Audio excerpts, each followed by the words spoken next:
Urvashi theatre, ಬೆಂಗಳೂರಿನ Urvashi theatre ನೆಲಸಮವಾಗುತ್ತಾ? ಹಿಂಗೊಂದು ಪ್ರಶ್ನೆ ಕೇಳ್ತಾ ಇದೆ.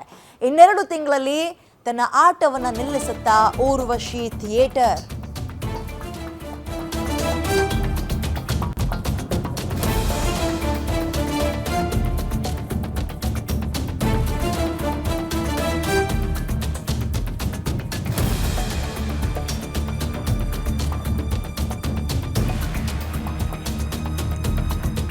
ಇನ್ನೆರಡು ತಿಂಗಳಲ್ಲಿ ತನ್ನ ಆಟ ನಿಲ್ಲಿಸುತ್ತಾ ಊರ್ವಶಿ ಚಿತ್ರಮಂದಿರ?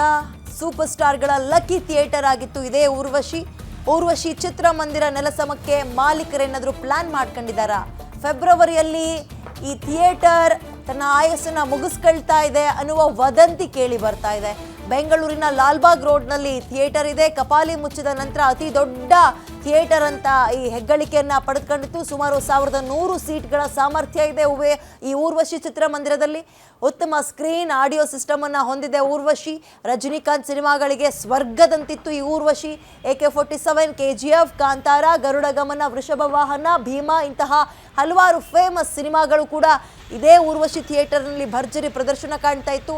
ಬೆಂಗಳೂರಿನಲ್ಲಿ ಸಿನಿಮಾ ಪ್ರಿಯರಿಗೆ ಊರ್ವಶಿ ಥಿಯೇಟರ್ ಗೊತ್ತಿಲ್ಲ ಅನ್ನುವಂಥವರ ನಂಬರ್ಸೇ ಇರಲ್ಲ. ಸೊ ಆ ಥಿಯೇಟರ್ ತನ್ನ ಆಯಸ್ಸನ್ನು ಕಳೆದುಕೊಂಡು ನೆಲಸಮ ಆಗುತ್ತಾ, ತನ್ನ ಆಟವನ್ನು ನಿಲ್ಲಿಸುತ್ತಾ ಅನ್ನೋ ಪ್ರಶ್ನೆ ಕಾಡ್ತಾ ಇದೆ. ಕಾರಣ ಓನರ್ ಏನೋ ಅದನ್ನು ನೆಲಸಮ ಮಾಡಬೇಕು ಅಂತ ಅಂದುಕೊಂಡಿದ್ದಾರಂತೆ. ಈ ಅಂತೆ ಕಂತೆಗಳು ಕೇಳಿ ಬರ್ತಾ ಇದೆ. ಓನರೇ ಬಂದು ಇದ್ರ ಬಗ್ಗೆ ಒಂದು ಪ್ರೆಸ್ ಬ್ರೀಫಿಂಗನ್ನು ಕೊಡಬೇಕು. ಅಲ್ಲಿ ತನಕ ಇದು ಗಾಳಿ ಸುದ್ದಿಯ ಮತ್ತು ಯಾಕೆ, ಕಾರಣ ಏನು, ಆ್ಯಂಡ್ ಎಷ್ಟೋ ಜನ ಹೀರೋಗಳೇನಿದ್ದಾರೆ ತಮ್ಮ ಸಿನಿಮಾ ಬೆಂಗಳೂರಿನಲ್ಲಿ ಊರ್ವಶಿಯಲ್ಲೇ ರಿಲೀಸ್ ಆಗಬೇಕು, ಆ್ಯಂಡ್ ಅವರಿಗೆ ತುಂಬ ಲಕ್ಕಿ ಥಿಯೇಟರ್ ಅಂತ ಕೂಡ ಕರೆಸ್ಕೊಂಡಿದೆ. ಹಾಗಾಗಿ ಏನು ಕತೆ, ಯಾಕೆ ಹೀಗೆ ಆರೋಪ ಅಂದರೆ ಈ ಅಂತೆ ಕಂತೆ ಸುದ್ದಿಗಳು ಕೇಳಿ ಬರ್ತಾ ಇದೆ, ನಿಜನಾ ಅಥವಾ ಸುಳ್ಳ?